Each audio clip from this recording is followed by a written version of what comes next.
কোরআন নাযিল হচ্ছে। রাসূল করিম বুখারী শরীফে এসেছে প্রতি রমজান মুবারকে হযরতে জিবরাইল আসতেন, হুজুরকে বলতেন, হুজুর আপনি তেলাওয়াত করেন আমি শুনি, যতটুক নাজিল হয়েছে পড়েন। হুজুর পড়তেন, জিবরাইল শুনতেন, আবার জিবরাইল পড়তেন, হুজুর শুনতেন। এমনি করে করে যে বছর হুজুর ইন্তেকাল করবেন, হুজুরের জীবনের শেষ রমজান মুবারকে কোরআন নাজিল পরিপূর্ণ হয়ে গেছে।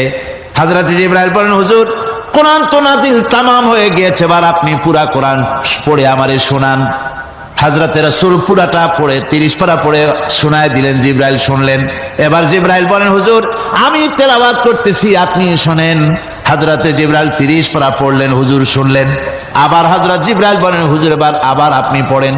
হুজুর পড়লেন, জিবরাইল শুনলেন, আবার জিবরাইল পড়লেন, হুজুর শুনলেন।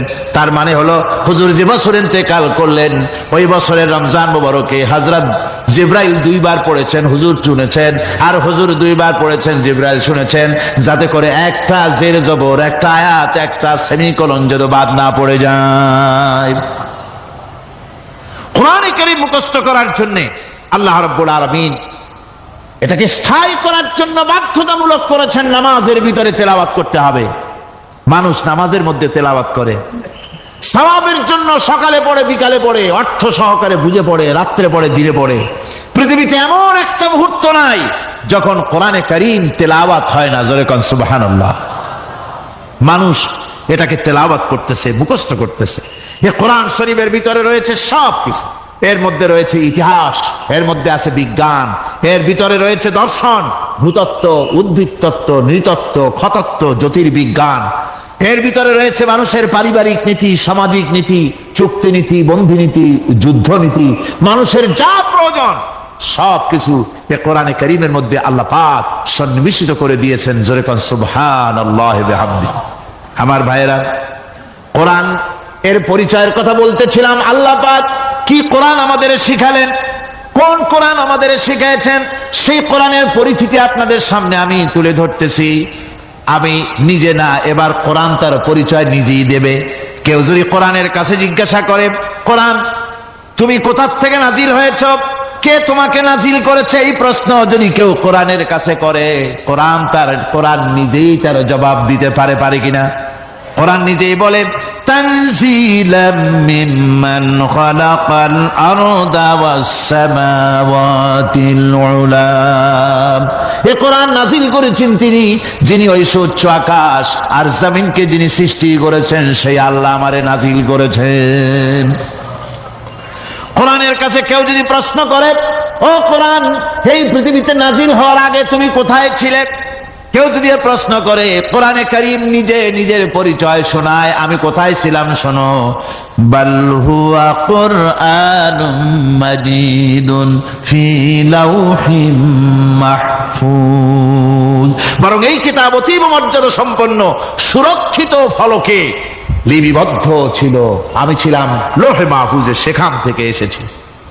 যদি কেউ প্রশ্ন করে, কোরআন কি, কোরআন তুমি কার উপরে অবতীর্ণ হয়েছ, জবাব কোরআন নিজেই দেয়, ওয়া আমিনু বিমা নুজিলা আলা মুহাম্মাদ ওয়া হুয়াল হাক্কু মির রাব্বিহিম।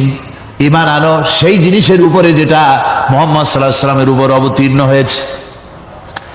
আবার অন্য আয়াতেও জবাব পাওয়া যায়, তাবারাকাল্লাযী নাযালাল ফুরকানা আলা আবদিহি লিয়াকুনা লিল আলামিনা নাযীরা। অতীব বরকতপূর্ণ মহান সত্তা সেই আল্লাহ রাব্বুল আলামিন, যিনি তার বান্দার পরে ফুরকান অবতীর্ণ করেছেন। সুবহানাল্লাহি ওয়া বিহামদিহি। কোরআনের নাম আমি বলেছিলাম শুধু কোরআন নয়, অনেক নাম আছে। কোরআনের আরেক নাম ফুরকান। কোরআনের আরেক নাম কি? আল ফারকু বাইনাল হাক্কি ওয়াল বাতিল। কোরআন হচ্ছে সেই মহাসত্য যা মিথ্যা এবং সত্যের মধ্যে পার্থক্য সূচিত করে, মঙ্গল এবং অমঙ্গলের মধ্যে পার্থক্য সৃষ্টি করে, যা সত্য এবং মিথ্যার মধ্যে তাফরিকা সৃষ্টি করে, সত্যকে মানুষকে বুঝিয়ে দেয়। তার নাম হচ্ছে ফুরকান। এবার যদি প্রশ্ন করা হয়, ও কোরআন বুঝলাম তুমি লৌহে মাহফুজে ছিলে, বুঝলাম তুমি নবীজির উপরে নাজিল হয়েছো, এবার বলো তুমি কোন মাসে নাজিল হয়েছো?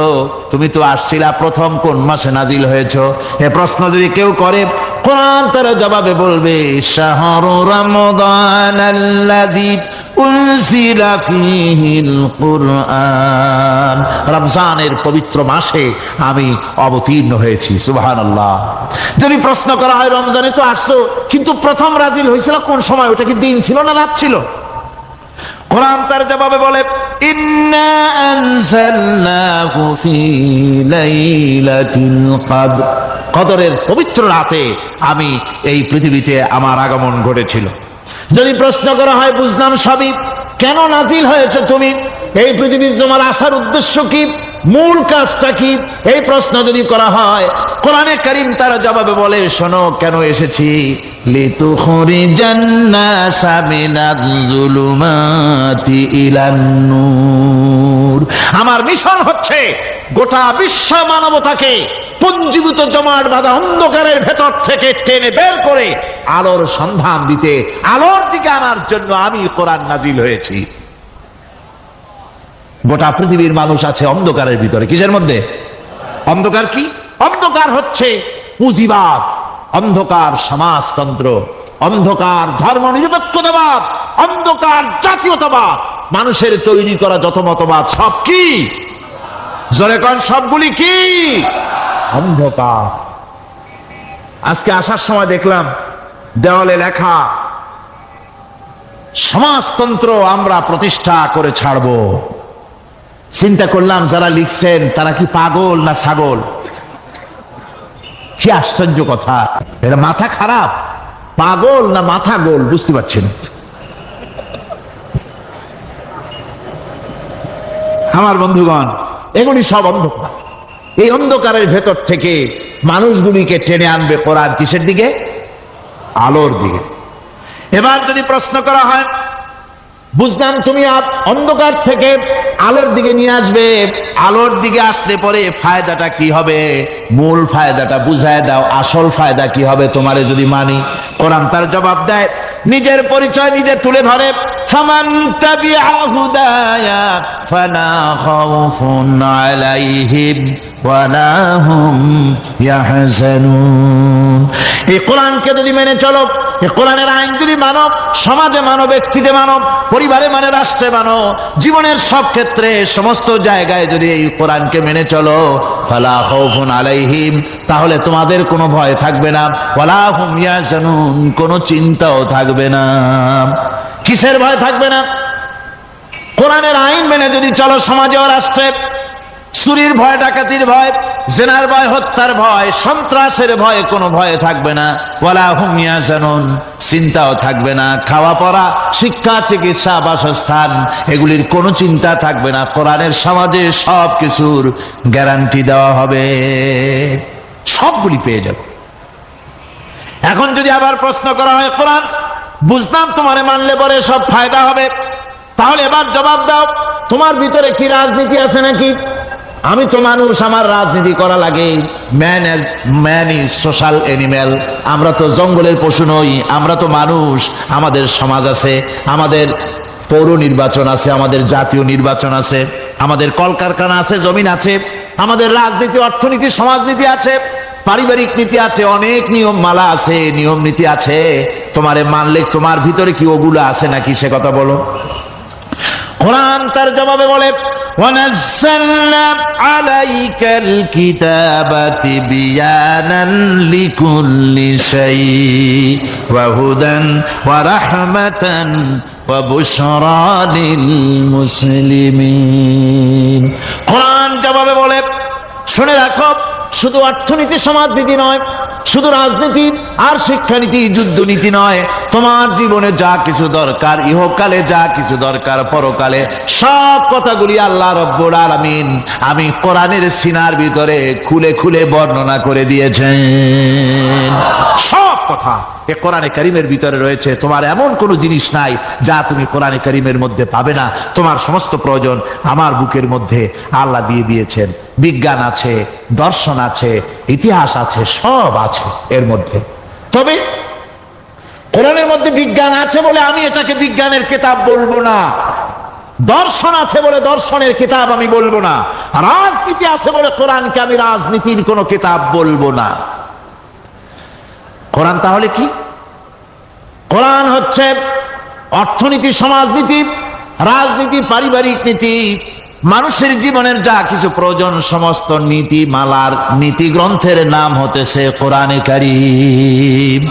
সমস্ত নীতিমালার নীতি গ্রন্থ কোরআন। এখানে রয়েছে সব কিছুর উৎস, যেটা গ্রহণ করলে পরে মানুষ আরামে থাকতে পারবে। অমুসলিম নাগরিক বৃন্দ তাদের নাগরিক মর্যাদা পাবে। মুসলমান, কৃষক, নারী, চিকিৎসা, কৃষিবিদ, সাধারণ মানুষ, রং, বর্ণ, ভাষা নির্বিশেষে গোটা মানব সভ্যতা আরামে বাস করতে পারবে। পশু পাখিও আরামে থাকবে, গাছপালাও আরামে থাকবে, যেহেতু নির্দেশ হয়েছে বিনা প্রয়োজনে গাছের পাতাটিও ছিল না। ইসলামের সমাজ যদি চালু হয় গাছেরাও আরাম পাবে, তাহারও আরাম পাবে। চট্টগ্রামের লোকেরা যেভাবে পাহাড় কাটা আরম্ভ করেছে এটা বড় দুঃখজনক। জুমলায় মোতারেজা একটা বলে দিলাম, অপ্রাসঙ্গিক হলেও জরুরি কথা। আপনারা পাহাড় কাটতেছেন না, আপনাদের নিজেদের পায়ে নিজেরা কুড়াল মারতেছেন। খবরদার পাহাড় কাটবেন না। আল্লাহর প্রকৃতির ভারসাম্য আপনারা নষ্ট করছেন বলে ওজোন স্তরে ফাটল ধরেছে। তা রিপেয়ার করার জন্য আজকে বিশ্বের সব বিজ্ঞানীরা হতাশ হয়ে গিয়েছে, পাগল হয়ে গেছে। কেমনে এই ওজোন স্তরের ফাটলকে রিপেয়ার করব? ওজোন স্তরটা কি? ওজোন স্তর হচ্ছে সুবহানাল্লাহ, আল্লাহর যে কত দয়া। সূর্য, সেই সূর্যের রয়েছে আলট্রা ভায়োলেট রে, যাকে বাংলায় বলা হয় অতি বেগুনি রশ্মি। যে রশ্মিটা সৃষ্টি জগতে যদি আসে আর তা যদি কোনো প্রাণীর শরীরকে টাচ করে, তাহলে সমস্ত প্রাণী ক্যান্সার হয়ে, এক্সিমা হয়ে, বিখাউজ হয়ে, অ্যাজমা হয়ে সমস্ত প্রাণী মরে যাবে, কেউ বাঁচবে না। মারাত্মক রশ্মি। সেই রশ্মিটা যাতে সৃষ্টি জগৎকে টাচ করতে না পারে, সেজন্য আল্লাহ পাক একটা ওজোন স্তর তৈরি করেছেন। ওখানে এসে ওটা বাধাপ্রাপ্ত হয়, পৃথিবীর মাটিতে আসে না। যা কিছু পৃথিবীর মানুষের জন্য, পৃথিবীর জন্য কল্যাণকর, সেগুলি সূর্য থেকে আসতে থাকে। সুবহানাল্লাহ বিহামদি। যেটা ক্ষতিকর সেটা আল্লাহ পাক আটকায় রাখেন। এখন সেই ওজোন স্তরে ফাটল ধরলো। কেমনে ফাটল ধরলো? ফাটল আপনি আমি ধরাইছি। আপনি বলবেন যেটা কেমন কথা, আমি তো ওইখানে যাই নাই, আমি ফাটল ধরাইলাম কেমনে? ওই যে সেই আপনার প্রাইমারি স্কুলে ভিজিট করতে গিয়েছিলেন ইন্সপেক্টর, তারপরে প্রাইমারি না হাই স্কুল ভিজিট করতে গেছে, যাই আর জিজ্ঞেস করছে ছেলেরা কি পড়ছে? বলে ইতিহাস। ঠিক আছে, ইতিহাস থেকেই প্রশ্ন করব। বলতো চীনের প্রাচীর কে ভেঙেছে? ছেলেরা জবাব দিচ্ছে না। তুমি বলো, তুমি বলো। কেউ বলছে না। বেঞ্চের কোনা যে ছেলেটি, সে বলছে সর্বনাশ। কেউ যখন স্বীকার করে না, এটা তো আমার মাথায় আসবে। সব শেষ ইন্সপেক্টর তাকে বলছে তুমি বলো তো কে ভেঙেছে চীনের প্রাচীর? কয় স্যার, গ্রামে আমার দুষ্টমির যথেষ্ট বদনাম আছে, কিন্তু চীনের প্রাচীর ভাঙার মতো দুষ্কর্ম আমি করি নাই। ইন্সপেক্টর খুব রেগে গেলেন, মাস্টারের দিকে তাকালেন, এই বুঝি আপনার ইতিহাস পড়ানো? মাস্টার ইন্সপেক্টরের বিরক্তি ভরা মুখ দেখে বলছেন স্যার রাগ করবেন না, এসব ছাত্র তো আমার, ওদের অবস্থা তো আমি জানি। আপনি আসছেন ঢাকা থেকে, আপনি জানবেন কি? আমি হলপ করে বলতে পারি আমার ক্লাসের কোন ছাত্র চীনের প্রাচীর ভাঙে নাই। ইন্সপেক্টর রাগ হইয়া চলে গেছে হেডমাস্টারের রুমে, যায় বলছে যে আমি আপনার স্কুলের গ্রান্টকে আমি নাকচ করে দেব, মঞ্জুরি আমি ক্যান্সেল করে দেব। কেন? এই অবস্থা। হেডমাস্টার বলছে স্যার রাগ করবেন না, আপনার জন্য কিছু টাকা পয়সাও রাখছি হাদিয়া, বড় একটা চর্বিযুক্ত খাসিও জবাহ করা হয়েছে, পুকুর থেকে রুই মাছ তোলা হয়েছে। তারপরেও আমার ছাত্ররা, টিচাররা বলার পরেও যদি আপনার সন্দেহ হয়ে থাকে যে আমার ছাত্ররাই ভাঙছে, তো ওই আপনি অসন্তুষ্ট হবেন না, রাগ করবেন না। স্যার ওই প্রাচীর ভাঙতে যা খরচ লাগে আমি কিছু খরচ দেবো, তো আপনি রাগ করেন না। এখন চিন্তা করেন, স্কুলের ছাত্র থেকে শুরু করে হেডমাস্টার পর্যন্ত জ্ঞানের বহর। তো বলতেছিলাম আপনি আমি ওজন স্তরে ফাটল ধরিয়েছি, তার অর্থ এই নয় যে আপনারা গিয়ে ওখানে কুড়াল মারিয়া ওটারে ভাঙছেন। তাহলে ওটা কি হয়েছে? কোরআনে কারিমে রব্বুল আলামিন বলেন, ওয়ামা আসাবাকুম মিন মুসিবাতিন ফাবিমা কাসাবাত আইদিকুম ওয়া ইয়াফু আন কাসীর। যত বিপদ তোমাদের উপর আরোপিত হয়, সমস্ত বিপদ তোমাদের দুই হাতের কামাই করা। কে বলছেন? আল্লাহ পাক। ওজোন স্তরে ফাটল ধরেছে, এটা বিপদ। বিশ্বের সমস্ত মানব সভ্যতা সৃষ্টি জগতের জন্য বিপদ। এই বিপদের জন্য দায়ী পৃথিবীর মানুষ। কিরকম? সেটা হচ্ছে গাড়ির পেছন থেকে যে কালো ধোঁয়া বের হয়, কল কারখানার চিমনি থেকে যে কালো ধোঁয়া বের হয়, এই কালো ধোঁয়াগুলি, তারপরে সমস্ত কেমিক্যাল উইপেন সেগুলি যে টেস্ট করা হয়, তার রিয়াকশন ইত্যাদি, এই কালো ধোঁয়া এবং সমস্ত মারণাস্ত্রগুলি এক্সপেরিমেন্ট করার সমস্ত এই রিয়াকশনগুলি সবগুলি গিয়ে ওই ওজোন স্তরে ফাটল ধরিয়ে দিয়েছে। আস্তে করে পাতলা হয়ে এটা ফেটে গিয়েছে, অতি বেগুনি রশ্মি আসা শুরু করেছে। এটাকে বন্ধ করার জন্য বিজ্ঞানীরা আজ মরিয়া হয়ে গিয়েছে। ইনশাআল্লাহ আল্লাহ পাক তার বিজ্ঞানীদের মানুষের মাথায় বুদ্ধি এনে দিবেন, রিপেয়ারও হয়ে যাবে ইনশাআল্লাহ। সবাই বলেন ইনশাআল্লাহ। তাহলে বললাম কেন এই কথাটা? এই জন্য বললাম যে কোরআনে কারীমের মধ্যে আল্লাহ রাব্বুল আলামিন সব কথা বলে দিয়েছেন, কোনো কথা বাদ রাখেন নাই। পাহাড়গুলি ভেঙে আমরা ক্ষতি করতেছি, গাছগুলি কেটে আমরা ক্ষতি করতেছি, প্রকৃতির ভারসাম্য নষ্ট করে দিচ্ছি, ফলে সমুদ্রের পানি স্ফীত হচ্ছে, ভূমিকম্প বাড়তেছে, ঘূর্ণিঝড় হচ্ছে, টর্নেডো হচ্ছে, পৃথিবী বিধ্বস্ত হয়ে যাচ্ছে, ক্লাইমেটের পরিবর্তন আসছে। আজকে পৌষ মাস, এটা কি মাস? কত তারিখ? দেখেন বাংলা ভাষাকে কত মহব্বত করি। যদি বলি আজকে ডিসেম্বরের কত তারিখ, গড় গড় করে মুখস্থ হয়ে যাবে। বাংলারে খুব ভালোবাসা, মাসটার তারিখ বলতে পারলাম না, দুঃখিত। এই হলো আমাদের ভালোবাসা। আজকে পৌষ মাসের অর্ধেকও শেষ হয়ে যাচ্ছে, অথচ মনে হচ্ছে শীত যেন তার শ্বশুর বাড়ি বেড়াতে গেছে। এই যে অবস্থা, এই অবস্থা শুধু বাংলাদেশে নয়, গোটা পৃথিবীতে ক্লাইমেটের একটা বিরাট পরিবর্তন আসতেছে, একটা বড় রকমের পরিবর্তন আসতেছে। এর কারণ হচ্ছে পৃথিবীর মানুষেরা নিজেরাই প্রকৃতির ভারসাম্যকে নষ্ট করে দিয়েছে। এই ভারসাম্য নষ্ট হওয়ার কারণে আবহাওয়ার পরিবর্তন হচ্ছে, সামুদ্রিক জলোচ্ছ্বাস বাড়তেছে, ভূমিকম্প, আগ্নেয়গিরি ইত্যাদি হচ্ছে এবং পৃথিবীর মানুষ বিধ্বস্ত হচ্ছে। বলতেছিলাম এই কোরআনে কারীমের মধ্যে আল্লাহ পাক সব কথা বলে রেখেছেন। যদি জানতাম, বুঝতাম, তাহলে এই অবস্থার সৃষ্টি হতো না।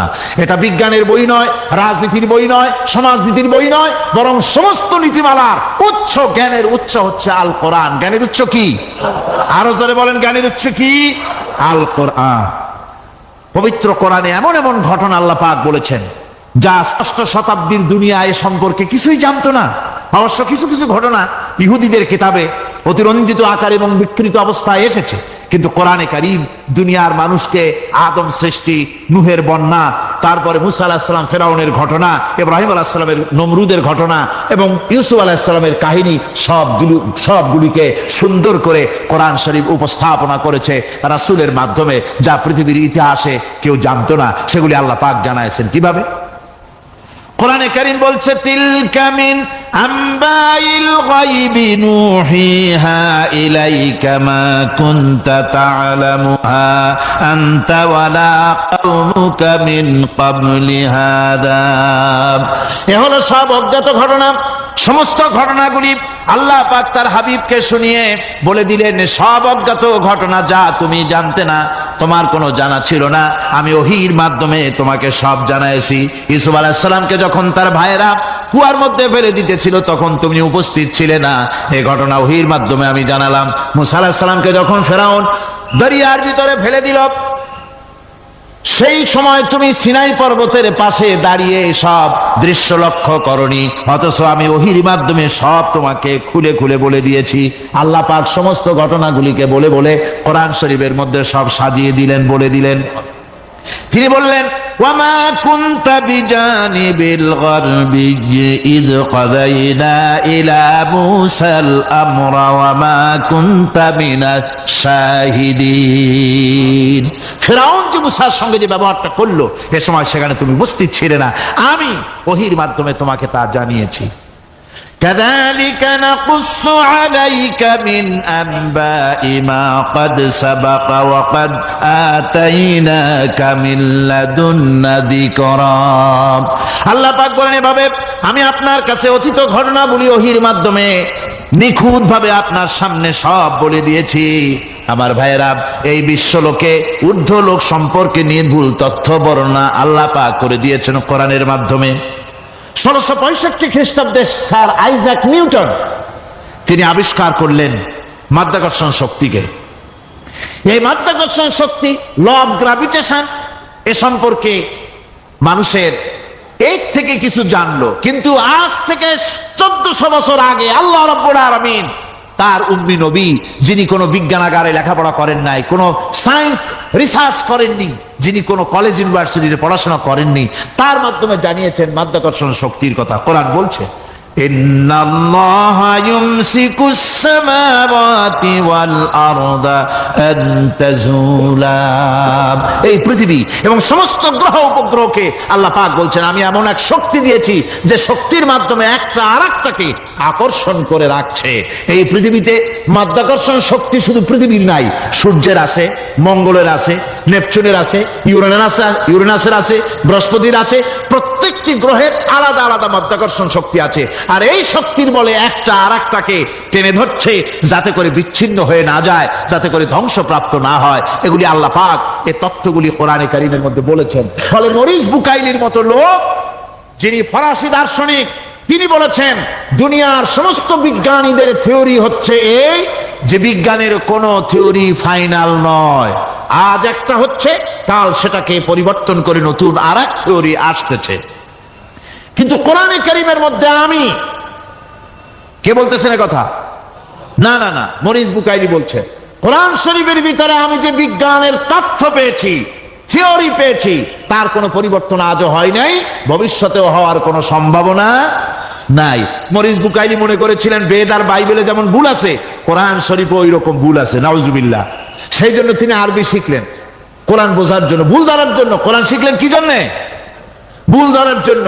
আর এমন শেখা শিখছেন, ওই আরবি শিক্ষা মানে আমাদের দেশের লোকদের মতো আনাকুম জানাকুম শেখে নাই, ভালো করেই শিখছে, ভালো করেই মুখস্থ করেছে, তার ভালো করে আরবি শিখেছেন, তারপরে কোরআন শরীফ পড়েছেন, তারপরে তিনি এ কোরআন পড়ে তেলাওয়াত করে বুঝে এরপরে তিনি বই লিখেছেন the Bible, the Quran and science. এই বইয়ের মধ্যে তিনি পরিষ্কার লিখেছেন কোরআন পড়লাম, এর ভিতরে একটা নকতা দেওয়ার, একটা কলমের ফোঁটা দেওয়ার জায়গা কারো নাই। কোরআন নিঃসন্দেহে মহান স্রষ্টা আল্লাহ রাব্বুল আলামিনের মানুষের বানানো কিতাব, এটা হতে পারে না। সুতরাং কোরআন শরীফের মধ্যে আল্লাহ পাক সব কথা বলে দিয়েছেন। বিজ্ঞানের সাথে কিন্তু কোরআনের সংঘর্ষ নাই। অনেকে মনে করে যে বিজ্ঞান আর কোরআন এর মধ্যে বিরাট সংঘর্ষ। না, বিরাট সংঘর্ষ নয়, দুই একটা পয়েন্টে সংঘর্ষ থাকতে পারে। অধিকাংশ ব্যাপারই বিজ্ঞান, আমি মনে করি বিজ্ঞানের আবিষ্কার যত বাড়বে, কোরআন বোঝা মানুষের জন্য তত সহজ হবে। এটা আমার ধারণা, এটা আমার ধারণা। বিজ্ঞানের সাথে দুই একটা পয়েন্টের উপরে সংঘর্ষ আছে, যেমন চন্দ্র এবং সূর্য সম্পর্কে, সৌরজগৎ সম্পর্কে Copernicus, Kepler, Galileo, Newton, Einstein মহাশূন্য সম্পর্কে যে সব বক্তব্য রেখেছেন, সেসব বক্তব্যের সাথে কোরআন শরীফের কিছুটা বৈপরীত্য রয়েছে। যেমন কেউ বলেছেন সূর্য ঘোরে, পৃথিবী স্থির, কেউ বলে সূর্যের চতুর্দিকে পৃথিবী ঘোরে, কেউ কয় চন্দ্র ঘোরে, কেউ কয় আমরা কি আর বসে থাকি, আমরাও ঘুরি। কিন্তু আসলে ঘোরেটাকে কে ঘোরে, এ ফয়সালা কে দেবে? কে দিবে বলুন তো? হ্যাঁ, ঠিক বলেছেন, আল্লাহই দিবেন, কারণ এগুলি সৃষ্টি করেছেন কে? এবার শুনুন, এই বিতর্কের মীমাংসা আল্লাহ পাক করছেন কোরআনে কারিমে বহু আগে। গ্যালিলিও, কেপলার, কোপারনিকাস এদের বলার অনেক আগে বিশ্বনবী জনাবে মুহাম্মদ রাসূলুল্লাহ সাল্লাল্লাহু আলাইহি ওয়াসাল্লাম তিনি বলে দিয়েছেন, আল্লাহর কথা তিনি বলেছেন, লাশ-শামসু ইয়ামবাগি লাহা আন তুদরিকাল কামারা ওয়ালাল লাইলু সাবিকুন নাহার ওয়া কুল্লুন ফি ফালাকিন ইয়াসবাহুন। প্রবল জ্ঞানী হইবে যাহারা আপন মনেতে বুঝিবে তাহারা, রাত্রি পারে না আগে যাইবার দিনের স্থান করি অধিকার। চন্দ্র বাঁধে না সূর্যের গায়েতে, সূর্য পারে না চন্দ্রকে ধরিতে। যার যে স্থান বহাল রাখিয়া ভ্রমণ করিছে খোদাকে ডরিয়া। আল্লাহ রাব্বুল আলামিনকে ভয় করে সব ঘুরছে, চাঁদও ঘোরে, সূর্য ঘোরে, মঙ্গল ঘোরে, ইউরেনাস ঘোরে, বৃহস্পতি ঘোরে, পৃথিবীও ঘোরে। সব ঘুরছে তো ঘুরছেই, বন বন করে ঘুরছে একটা নির্দিষ্ট কক্ষপথে, আপন আপন কক্ষপথে ঘুরছে, যার ফলে অ্যাক্সিডেন্ট হয় না। সুবহানাল্লাহ, জোরে বলেন সুবহানাল্লাহ। নির্ধারিত কক্ষে ঘুরছে, নির্ধারিত কক্ষে ঘুরছে। এর কক্ষগুলি আল্লাহ পাক ঠিক করে দিয়েছেন, সেই কক্ষে ঘুরতেছে, একে অপরের পথ অতিক্রম করতেছে না। আবার ওই মহাশূন্যের ভেতরে রয়েছে black hole. Black hole, black hole কি? ব্ল্যাক হোল হচ্ছে একটা বিরাট অন্ধকার গহ্বর, একটা মৃত্যুকূপ। এত বড় বিরাট ব্ল্যাক হোল মহাশূন্যে আছে, বিজ্ঞানীরা হয়রান হয়ে গেছে। তার এত বড় শক্তি, সে শুধু তারা খায় না, কোন তারকা ঘুরতে ঘুরতে যদি তার কাছে এসে যায় তারাকে খেয়ে ফেলে। কোন আলো যদি কাছে আসে, আলো শুষে নিতে নিতে আলো যার থেকে এসেছে সেটাকেও শেষ করে ফেলে। এ ধরনের একটা দারুণ আকর্ষণী শক্তি তার মধ্যে আল্লাহ সৃষ্টি করেছেন। একটা ব্ল্যাক হোল আছে মহাশূন্যের ভিতরে। সূর্য, চন্দ্র, গ্রহ, নক্ষত্র, যে সূর্য পৃথিবীর চাইতে 13 লক্ষ গুণ বড়, এমন 2 কোটি সূর্য খাইয়া হজম করতে পারে এত বড় ব্ল্যাক হোল আল্লাহ তৈরি করে রেখেছেন মহাশূন্যের উপরে। রয়েছে মিল্কি ওয়ে, রয়েছে গ্যালাক্সি, অন্তত 10,000 কোটি, 10 সহস্র কোটি তারকা দিয়ে সমৃদ্ধ গ্যালাক্সি মিল্কি ওয়ে, যেটা অন্ধকার রাত্রে, তারকা সজ্জিত রাতে উত্তর দক্ষিণ দিকে টানা একটা পথের মতো দেখা যায়। এটা হচ্ছে গ্যালাক্সি, এইটাকে বলা হয় মিল্কি ওয়ে। এটা হচ্ছে ছায়াপথ। অসংখ্য তারকা এর মধ্যে রয়েছে। কত বড় বড় তারকা, অনেক দূরে। তাই আমরা দেখি বিন্দু বিন্দু, আসলে কি বিন্দু না। কত বড় জানেন? বিজ্ঞানীরা বলেছেন দৈত্যের মতো বিরাট বিরাট তারকা আছে, যে সূর্য পৃথিবীর চাইতে 13 লক্ষ গুণ বড়। এরকমের সূর্য অন্তত 3 কোটি সূর্য খাইয়া হজম করতে পারে, এরকম অসংখ্য তারকা মিল্কি ওয়ের ভিতরে আল্লাহ সৃষ্টি করেছেন। সুবহানাল্লাহ বিহামদি, সুবহানাল্লাহ। আর মানুষ লাফায়, 4 আঙ্গুল মানুষ খালি লাফ দেয়, মোষ কতগুলো রাখিয়া।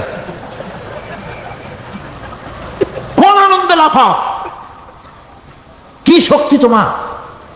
মহাশূন্যের তুলনায় এই পৃথিবীর অবস্থান কি জানেন? এই জন্য যত বেশি পড়াশোনা করবেন মাথা নত হয়ে যাবে। কমিউনিস্ট হয় ছাগলেরা, বুদ্ধিমান কোনোদিন কমিউনিস্ট হয় না। কারা কমিউনিস্ট হয়? ছাগলগুলি, যাদের আকল নাই, যাদের জ্ঞান নাই, বুদ্ধি নাই, ওরাই কমিউনিস্ট হয়। কোন চিন্তাবিদ, কোন বিজ্ঞানী কমিউনিস্ট হয় না। মাথা নত হয়ে যায়, আল্লাহর এই সৃষ্টি দেখে পাগল হয়ে যায়। নিঃসন্দেহে আল্লাহ আছেন, নইলে পরে এগুলি হয় কি করে? আমি চিন্তা করে পাই না কমিউনিস্ট হয় কেমন, কতখানি পাগল হইলে হয়। ছোট্ট একটা রুমাল দেখলে মনে করি কোন তাঁতি এটারে বানাইছে। একটা এই কি জানি কয় মাইক দেখলে মনে করি কেউ এটাকে বানাইছে। টেবিল দেখলে মনে করি কেউ বানাইছে। ফ্রিজ দেখলে মনে করি বানাইছে কেউ। একটা সুই দেখলে মনে করি কেউ এটাকে বানাইছে। আর এই বিশাল পৃথিবী, ওই বিশাল আকাশ, কমিউনিস্টরা কয় এমনি এমনি হয়েছে। কয় বোতল খায় দৈনিক আল্লাহ জানে। আমার বন্ধুগণ, মাথা নত হয়ে আসবে চিন্তা করলে কি বিশাল সৃষ্টি আল্লাহ পাকের। এই ছায়াপথ, এই গ্যালাক্সি, এর তুলনায় পৃথিবীর অবস্থান কোথায়? পৃথিবীর অবস্থানটা হচ্ছে, আমার হাতে এটি একটি কলম।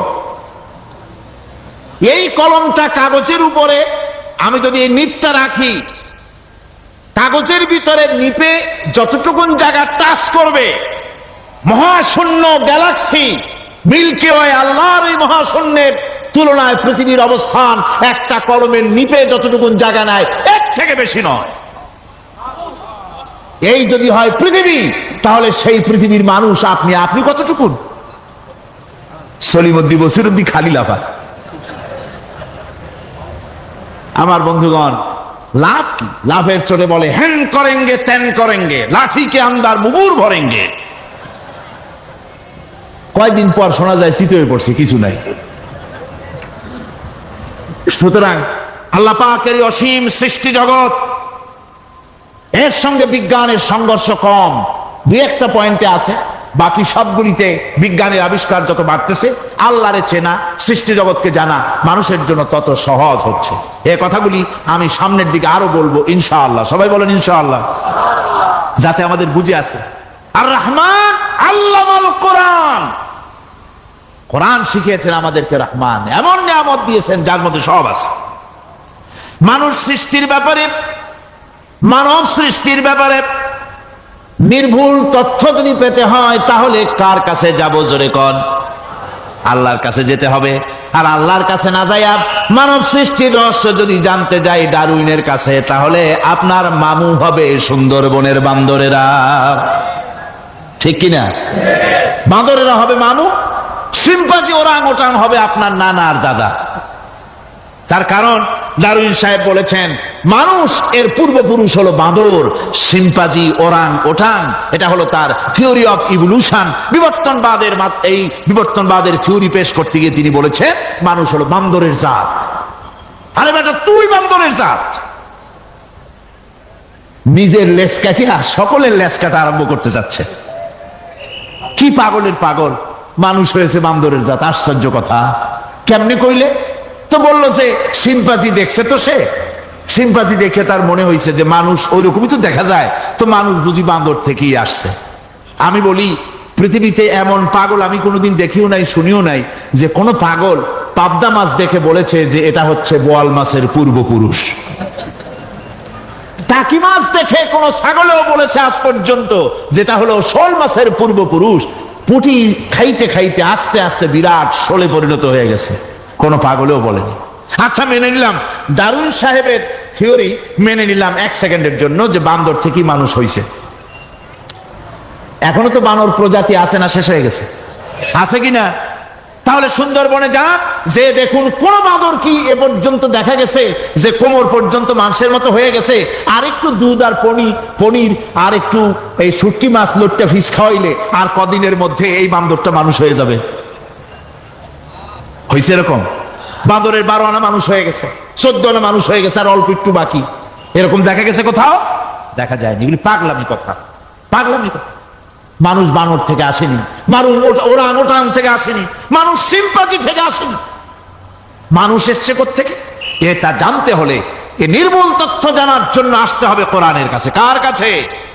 আল্লাহ রাব্বুল আলামিন তার হাবিবের মুখ থেকে মানব সৃষ্টি রহস্য তিনি উদ্ঘাটন করে দিয়েছেন। তিনি বলেছেন, দুনিয়াবাসীকে শুনিয়েছেন, ফালয়ানজুরিল ইনসানু মিম্মা খুলিক খুলিকা মিম্মা ইন দাফিকিন ইয়াখরুজু মিন বাইনিস সুলবি ওয়াত তারাইব।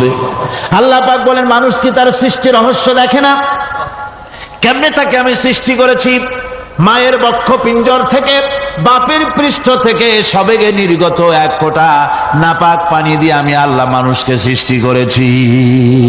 বান্দর থেকে নয়, ওরাংওটাং থেকে নয়, সিম্পাজি থেকে নয়। মানুষের অরিজিন মানুষ। আদম থেকে তোমরা জন্মগ্রহণ করেছো, আদম এসেছে মাটি থেকে, তোমরা এসেছো আদম থেকে। সুবহানাল্লাহি ওয়া বিহামদিহি। এটাই হলো মানব সৃষ্টি রহস্যের কথা আল্লাহ পাক বলে দিয়েছেন। অন্যত্র আল্লাহ বলেন, ইন্না খালাকনাকুম মিন তুরাবিন সুম্মা মিন নুতফাতিন সুম্মা মিন আলাকাতিন সুম্মা মিন মুদগাহ। নিষ্প্রাণ মাটি থেকে তোমার উৎপত্তি হয়েছে, আর এই নিষ্প্রাণ মাটি দিয়ে তোমাকে তৈরি করা হয়েছে। এগুলি মাতৃগর্ভের ভিতরে গিয়া নাপাক পানি ফোঁটা জমাট রক্ত হয়েছে, গোশত হয়েছে, তারপরে মানুষের আকৃতি দিয়েছি, আর এরপরে বাচ্চার আকারে মায়ের পেট থেকে আমি আল্লাহ মানুষ করে তোমাকে বের করেছি। সুতরাং মানব সৃষ্টি রহস্যের কথা বিজ্ঞানের সাথে যেটা সাংঘর্ষিক হবে কোরআনের সাথে, আমরা সেটা মানতে পারি না। আমাদেরকে মানতে হবে মূল জ্ঞানের কিতাবটা। মূল জ্ঞানের কিতাব কোনটা? জোরে কোন তো কোনটা? এখানে সব কথা আল্লামাল কোরআন। কোরআন শিখিয়ে মানুষকে আল্লাহ পাক সবচাইতে বড় দয়া করেছেন, এর থেকে বড় দয়ার হয় না। কোরআন শিখিয়েছেন আমাদের, যার মধ্যে সমস্ত তথ্যের কথা আল্লাহ পাক বলেছেন। The universe and doctor Einstein বইয়ের ভিতরে লেখা হয়েছে যে একদিন এমন হবে যখন ধীরে ধীরে সূর্য তার আলো হারিয়ে ফেলবে, চন্দ্র নিষ্প্রভ হয়ে যাবে, আর পৃথিবী আস্তে আস্তে তার গতি হারিয়ে ফেলবে। একথা আজকের বিজ্ঞানীরা অথবা আজ থেকে কয়েক বছর আগের বিজ্ঞানীরা একথা বলছেন। কিন্তু রাসূল করিম সাল্লাল্লাহু আলাইহি ওয়াসাল্লামের মুখ থেকে আজ থেকে 1400 বছর আগে, যিনি বিজ্ঞানাগারে মোটেও পড়াশোনা করেননি, লিখতে জানেন না, পড়তে জানেন না, সই করতে জানেন না, বিজ্ঞান আসছে কথা বলছে, সেই কথা 1400 বছর 1500 বছর আগে রাসূল করিমের মুখ থেকে আল্লাহ পাক বলছেন। কোরআনে কারীম বলছে ইয়াসআলু আইয়ানা ইয়াউমুল কিয়ামা ফাইদা বারিকাল বাসারু ওয়া খাসাফাল কামারু ওয়া জুমিআশ শামসু ওয়াল কামার। হে রাসূল, রাসূলের কাছে জিজ্ঞাসা করে কিয়ামত কবে হবে? আল্লাহ পাক বলেন, বলে দিন যেদিন চন্দ্র তার আলো হারিয়ে ফেলবে, যেদিন সূর্য তার আলো হারিয়ে ফেলবে, আর চন্দ্র আর সূর্য সব একাকার হয়ে যাবে। ওরা বলছে চাঁদে আলো থাকবে না, সূর্য আগের থেকে তার উত্তাপ এবং আলো স্তমিত হতেছে, এবং হতে হতে এমন এক পর্যায়ে আসবে তখন সূর্য আলো হারিয়ে ফেলবে। বিজ্ঞানীরা গত 4-5 বছর আগে এ বক্তব্য রেখেছেন, কিন্তু 1400 বছর আগে বিজ্ঞানের লালনাগারে লেখাপড়া না করে হুজুরের মুখ থেকে আল্লাহ কথা বলে দিয়েছেন। তাহলে বিজ্ঞানের আসল কিতাব কোনটা? জোরে বলেন কোনটা? আল্লাহ পাক আরো বলেন ইযাশ শামসু কুবিরাত ওয়া ইযান নুজুমুন কাদারাত ওয়া ইযাল জিবালু সুজ্জিরাত। তারকাগুলি, সূর্যের আলো থাকবে না, নক্ষত্রগুলো স্থানচ্যুত হয়ে যাবে, কক্ষচ্যুত হয়ে যাবে, পাহাড়গুলিকে পরিচালিত করে দেওয়া হবে, কিছুই থাকবে না, সব শেষ হয়ে যাবে। বিজ্ঞানীরা আজ বলতেছে যে সব শেষ হয়ে যাবে, কিছুই থাকবে না, সব শেষ হবে। বিজ্ঞানীরা বলতেছেন, কোরআন অনেক আগে বলেছে কুল্লু মান আলাইহা ফান ওয়া ইয়াবকা ওয়াজহু রাব্বিকা যুল জালালি ওয়াল ইকরাম। সব শেষ হয়ে যাবে, বিশ্বে যা কিছু আছে সব লয় হবে, ক্ষয় হবে, ধ্বংস হবে, কিচ্ছু থাকবে না, থাকবেন শুধু আল্লাহ সুবহানাহু ওয়া তাআলা। সুবহানাল্লাহি ওয়া বিহামদিহি। কোরআনে কারীম এ কথা বহু আগে আমাদেরকে জানিয়ে দিয়েছে। সুতরাং আসল জ্ঞানের কিতাবটাই হচ্ছে কোরআনে কারীম। এই কোরআনের কাছে আমরা যত যেতে পারবো, যত কোরআন বুঝতে পারবো, ততই আমাদের জন্য আমরা সমৃদ্ধ হতে পারবো, আমাদের উপর আল্লাহর রহমত আসবে, আমরা সমাজ চালাতে পারবো, আমরা দেশ চালাতে পারবো, আমরা দুনিয়ায় শান্তি পাবো, আমরা আখিরাতেও মুক্তি লাভ করতে পারবো। কোরআনে কারীম সমস্ত বিজ্ঞানের উৎস, দর্শনের উৎস। এইটা না জানলে কিছুই জানা হয় না, এইটা জানা হলে সব জানা হয়। পণ্ডিত আপনার ডক্টর শহীদুল্লাহ, আল্লাহ জান্নাত নসিব করুন, সবাই বলুন আমিন। তিনি বলতেন, বড় বড় সেমিনারে গিয়ে বলতেন তিনি, যে আপনারা যারা বক্তব্য রাখতে এসেছেন, জনগণকে বলছি না, যারা বক্তব্য রাখতে এসেছেন, MA পাস করেছেন, ডিগ্রি করেছেন, PhD করেছেন, এভারসিএস করেছেন, বহু কিছু ডিগ্রি আপনারা লাভ করেছেন, নামের আগে 6 হাত লম্বা ডিগ্রি আপনারা লাগাইছেন, আপনারা পণ্ডিত ঠিকই, কিন্তু এই কোরআন শরীফের জ্ঞান যদি আপনাদের না থাকে, আপনারা পণ্ডিত, তবে আপনারা মূর্খ পণ্ডিত। কি পণ্ডিত? কি পণ্ডিত? মূর্খ পণ্ডিত। ওরা বলে যে মৌলবীরা জানে কি, মৌলবীরা জানে কি? আরে ভাই, মৌলবীদের কাছে তো আসল জ্ঞান আছে। সুবহানাল্লাহি ওয়া বিহামদিহি। এখানে সবটা আছে। আপনারা এখানে আসেন, এটা বিশ্বাস করলে আপনি সবটা পেয়ে যাবেন। কোরআন বিশ্বাস করতে পারলে, কোরআন জানতে পারলে আপনি সব জানবেন। কোরআনে কারীমের মধ্যে আল্লাহ পাক কত কথা বলেছেন, এর মধ্যে আছে আল্লাহ পাক বলেছেন আফালা ইয়ানজুরুনা ইলাল ইবিলি কাইফা খুলিকাত। এই যে আমি উটগুলোরে বানাইছি, কেমনে বানাইলাম তোমরা কি দেখছো? উট কেমনে বানিয়েছি? মুফাসসিরিনে কেরাম এর উপরে অনেক আলোচনা করেছেন। তারা বলেছেন যে উট মরুভূমির জাহাজ, তারপরে উটের পিঠে একটা চুট আছে, কোন কোন উটের পিঠে 2টা চুট আছে, মাঝখানে বসে একটারে হেলান দিয়ে আর একটা ধরে বসা যায়। আমি দেখছি 2টা চুটওয়ালা উট, আফ্রিকান উট আমি দেখেছি, যে চুট সুবহানাল্লাহ, দেখলে অবাক হয়ে যেতে হয় যে আল্লাহর কি কুদরত।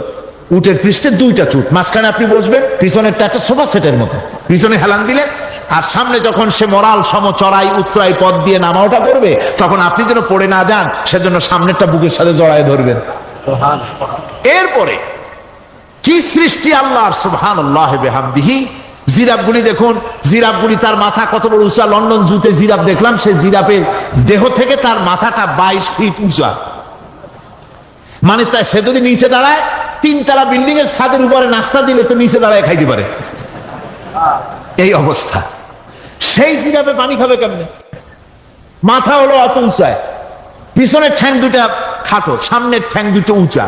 এখন পানি খাবে কেমনে? ওই মাথা নামাইতে গেলে ঠ্যাং তো অনেক উঁচা। আল্লাহ পাক এমন সুন্দর ব্যবস্থা করলেন, সামনের 2টা ঠ্যাং এভাবে সরায় দেওয়ার মতো। ও যখনই পানি খায় দেখলাম 2টা ঠ্যাং অনেক ছেড়ায় দেয়, 2 দিকে ঠ্যাং চলে যায়, তখন মাথাটা সহজে নিচে নামায় আসে, পানি খাইতে পারে। এই সুযোগগুলি আল্লাহ সুবহানাহু ওয়া তাআলা তিনি করে দিয়েছেন। ওমা কুন্না আনিল খালকি গাফিলিন, আমি আমার সৃষ্টি জগৎ সম্পর্কে অমনোযোগী নহি। সুবহানাল্লাহি বিহামদিহি। ভল্লুকগুলি কি বিরাট বিরাট এক একটা ভল্লুক। শ্বেত ভল্লুক দেখেছি, কৃষ্ণ ভল্লুক দেখেছি, হাঁটতেছে মনে হয় যেন পায়ের তলায় হাফসুল করে, ঠিক জুতা পায়ের তলাটা যেমন দেখা যায় ওই রকমের তলাটা, গায়ে একেবারে পশম। লোক ওই বরফের দেশে থাকতো, সে শীত কষ্ট না পায় সেই জন্য আল্লাহ একটা কম্বল ওর গায়ে জড়ায় দিয়েছে, অটোমেটিক কম্বল। সুবহানাল্লাহি বিহামদিহি। তো উট, আল্লাহ বলছেন উট কেমনে বানাইছি দেখছো? আফালা ইয়ানজুরুনা ইলাল ইবিলি কাইফা খুলিকাত, উট বানালাম কেমনে দেখেছিস? মানুষ অবাক হলো, আল্লাহ এত কথা থুইয়া উটের কথা বলছেন।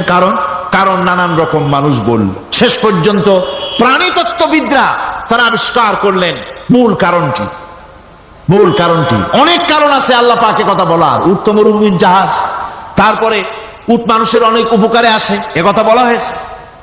প্রাণীতত্ত্ববিদরা খুঁজে খুঁজে তারা দেখতে পেয়েছে যে উটকে জবাহ করে দেখা গেছে উট সমস্ত প্রাণী বাতাস থেকে অক্সিজেন যতটা গ্রহণ করে ততটা ছেড়ে যায়, যতটা গ্রহণ করে ততটা ছেড়ে যায়। একমাত্র প্রাণী উট যে যতটা অক্সিজেন গ্রহণ করে বাতাস থেকে সবটা ছাড়ে না, 2/3 ছেড়ে দেয়।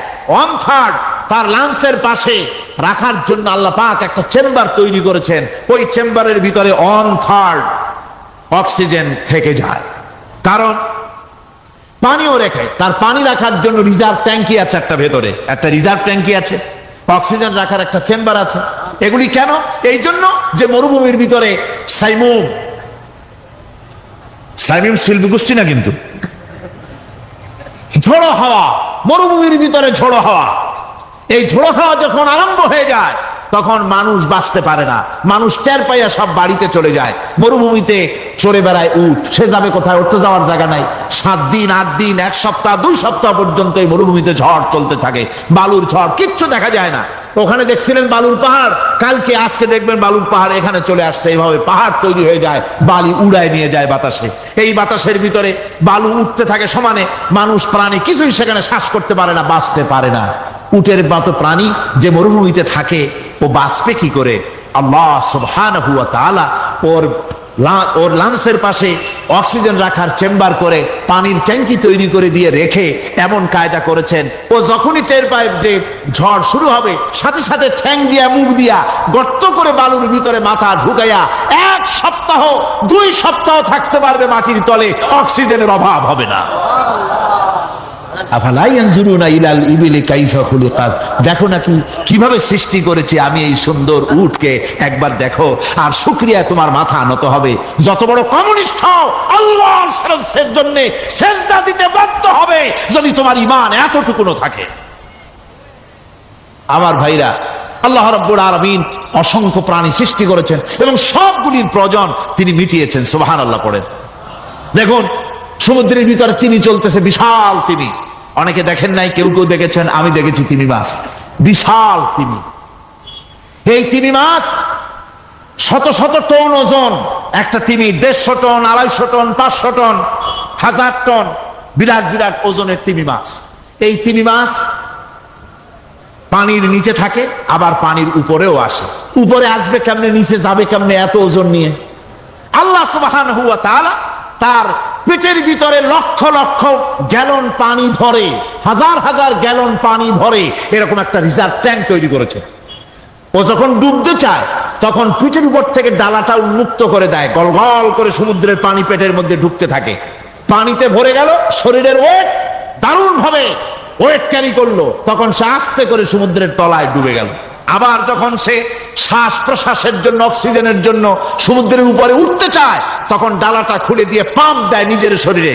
পাম্প দিলে পরে তার ভিতর থেকে রক্ষিত পানির ফোর্স এত উঁচা হয়, অন্তত 10 মাইল দূর থেকে সেই পানির ফোয়ারা দেখা যায়। 3 মাসের এই অবস্থা দেখে মানুষ তৈরি করেছে সাবমেরিন।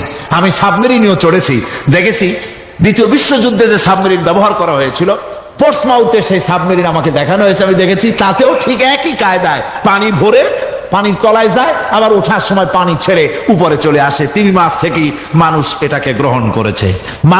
মানুষের শিক্ষার জন্য অগণিত প্রাণী আল্লাহ সৃষ্টি করেছেন বিজ্ঞানের সাথে, তাই কোরআনের সংঘর্ষ নাই। বিজ্ঞান মানুষকে যত বেশি আবিষ্কার করবে, বিজ্ঞান কোরআন বোঝা মানুষের জন্য তত সহজ হবে। আর আপনারা যত জ্ঞানী হবেন, কোরআন যত পড়বেন, মাথা তত নত হবে। তুলা গাছের ফল যত পাকে, তত গাছ কি হয়, ডালগুলো কি হয়, উপরে উঠে যায়। বোঝেন না কেন? তুলা গাছ নাই আপনাদের দেশে? তুলারে কি কয় চট্টগ্রামে? তুলা গাছরে কি কয়? তুলা গাছ। তুলা গাছের ফল যত পাকে, তত গাছের ডাল কি হয়, যখন কাঁচা থাকে তখন নিচে থাকে, ডাল ঝুঁকে পড়ে, আর পাকলে পরে উপরে উঠে যায়। আর আম গাছের ফল যত পাকে, তত ডাল কোথায় যায়, নিচে যায়। যারা মানুষের তৈরি করা এই সমস্ত জ্ঞানে যারা সমৃদ্ধ হয়, তারা ওই তুলা গাছের মতো আস্তে করে যতই জ্ঞানে বৃদ্ধ হয়, ততই ডাল উপরের দিকে যায়, জ্ঞান তত হালকা হয়। আর কোরআন আমের মতো, কাঁঠালের মতো, মানুষের উপকারী এমন এক ফলের মতো, যত পাকে, যত পড়ে, জ্ঞান যত সমৃদ্ধ হয়, ততই আল্লাহর সামনে মাথা নত হয়ে যায়। মানুষের কাছে জ্ঞান খুবই সংক্ষিপ্ত জ্ঞান। মানুষের কাছে অমা উতিতুম মিনাল ইলমি ইল্লা কালিলা, খুব সামান্যতম জ্ঞানই তোমাদেরকে দেওয়া হয়েছে, বেশি জ্ঞান আমাদের কাছে নাই। সবচাইতে বড় জ্ঞানের উৎস আল্লাহ সুবহানাহু ওয়া তাআলা। জ্ঞানের উৎস হচ্ছে কোরআনে হাকিম। সেই কোরআন থেকে আল্লাহ পাক দয়া করে আমাদেরকে কোরআন শিখিয়েছেন। জোরে কোন সুবহানাল্লাহি বিহামদিহি। এই কোরআনের সব কথা, আল্লাহ আর রহমান আল্লামাল কোরআন, আল্লাহর সবচাইতে বড় দয়া আমাদেরকে কোরআন শিখিয়েছেন। জোরে কোন সুবহানাল্লাহ। সেই কোরআনের মর্যাদা, সেই কোরআনের শিক্ষা, সেই কোরআন দিয়ে আমাদের কি ফায়দা ইত্যাদি কথা আমি ধীরে ধীরে আপনাদের সামনে আলোচনা করব ইনশাআল্লাহুল আজিজ। সবাই বলেন আমিন। আমার ভাইরা, এই আলোচনা থেকে কেউ মাহরুম হবেন না, এই আলোচনা থেকে কেউ মাহরুম হবেন না। একজনে গতকাল বলেছিলাম, 3 জনকে যদি দাওয়াত দিয়ে আনেন, তাহলে ফায়দাটা কি জানেন? আপনার দাওয়াতে একটা ভাই যদি অতিরিক্ত আসেন এ মাহফিলের মধ্যে ওয়াজ শোনার জন্য, কোরআন শুনলেন, কোরআনের দিকে আকৃষ্ট হলেন, নামাজি হলেন, দিনদার হলেন, পরেজগার হলেন, আপনি মরে যাবেন, কিয়ামত পর্যন্ত এই সব আল্লাহ পাক আপনার আমলনামায় লিখে দিবেন। জোরে বলেন আমিন। আরো জোরে বলেন আমিন। আল্লাহুম্মা আমিন।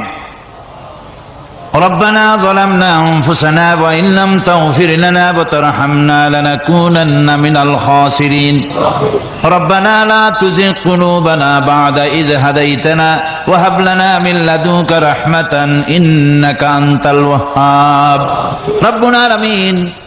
হাজার হাজার মুসলমান নরনারী দীর্ঘক্ষণ ধরে তোমার কোরআনের কথা শুনেছি, মেহেরবানি করে সওয়াবটুকু রাসূল করিম সাল্লাল্লাহু আলাইহি সাল্লামের রূহ মুবারকে পৌঁছে দাও। তাম পৃথিবীর মাটির নিচে যত মুমিন মুমিনাত শুয়ে আছে, আল্লাহ তুমি মেহেরবানি করে কবরগুলিকে জান্নাতের টুকরায় পরিণত করে দাও। আমাদের মা বাপ যাদের দুনিয়া থেকে বিদায় হয়ে গেছে, আল্লাহ দয়া করে তাদেরকে জান্নাতবাসী করে নিও। রব্বির হামহুমা কামা রব্বায়ানি সগীরা, রব্বির হামহুমা কামা রব্বায়ানি সগীরা। হায় আল্লাহ তাআলা, এই মাহফিলের আয়োজন যারা করেছেন, ইসলামী সমাজ কল্যাণ পরিষদকে তুমি মঞ্জুর করে নিও আল্লাহ রাব্বুল আলামিন। तमाम পৃথিবীর বুকে মুসলমানেরা যত জায়গায় বিপদে আছে, মুসিবতে আছে, আল্লাহ তুমি দয়া করে মেহেরবানি করে বিপদগ্রস্ত মুসলমানদের হামি ও নাসির হয়ে যাও রব্বুল আলামিন। এই মাহফিল আরো 3 দিন এখানে হবে বলে আমাদের প্রোগ্রাম রয়েছে, আল্লাহ বাকি 3 দিন তোমার কুদরতি নিজাম দিয়ে তুমি এটাকে পরিচালিত করে দিও আল্লাহ রব্বুল আলামিন। এ মাহফিল যারা আয়োজন করেছেন, এবছর দারুণ ভাবে ঋণগ্রস্ত হয়ে তারা মাহফিলের ব্যবস্থা করেছেন, আল্লাহ তুমি দয়া করে তাদের ঋণ পরিশোধ করার মতো তৌফিক দিয়ে দিও। তোমার বান্দাদের দিল তাদের দিকে মাইল করে দিও রব্বুল আলামিন। এ মাহফিলের যিনি মুরব্বী হযরত মাওলানা শামসুদ্দিন সাহেবের জন্য গতকাল দোয়া করেছি, আজও করছি, গত বছরও করেছি। তোমার কাছে আমরা কাঁদতেই থাকবো, দোয়া করতেই থাকবো, যেহেতু তোমার দরজা ছাড়া আর বান্দার কোনো দরওয়াজা নাই। রব্বুল আলামিন তুমি মেহেরবানি করে আমাদের এই ভাইকে দয়া করে চক্ষুষ্মান করে দাও, তার দৃষ্টি শক্তি দয়া করে তুমি ফিরিয়ে দাও। রব্বুল আলামিন তুমি তোমার বান্দাদের দোয়া তোমার দরবারে মঞ্জুর করে নাও। মা বোনেরা কষ্ট করে প্রতিদিন আসেন, আয় আল্লাহ মা বোনদেরকেও হেদায়েত নসিব করে দাও, মা বোনদের যাতায়াত আসান করে দাও, আর তাদেরকে তোমার দিন বুঝে দিনের রাস্তায় চলার তৌফিক দিয়ে দিও। রব্বানা তাকাব্বাল মিন্না ইন্নাকা আনতাস সামিউল আলিম ওয়া তুব আলাইনা ইন্নাকা আনতাত তাওয়াবুর রহিম। সুবহান রাব্বিকা রাব্বিল ইজ্জাতি আম্মা ইয়াসিফুন وسلام على المرسلين الحمد لله رب العالمين بحق لا إله إلا الله محمد رسول الله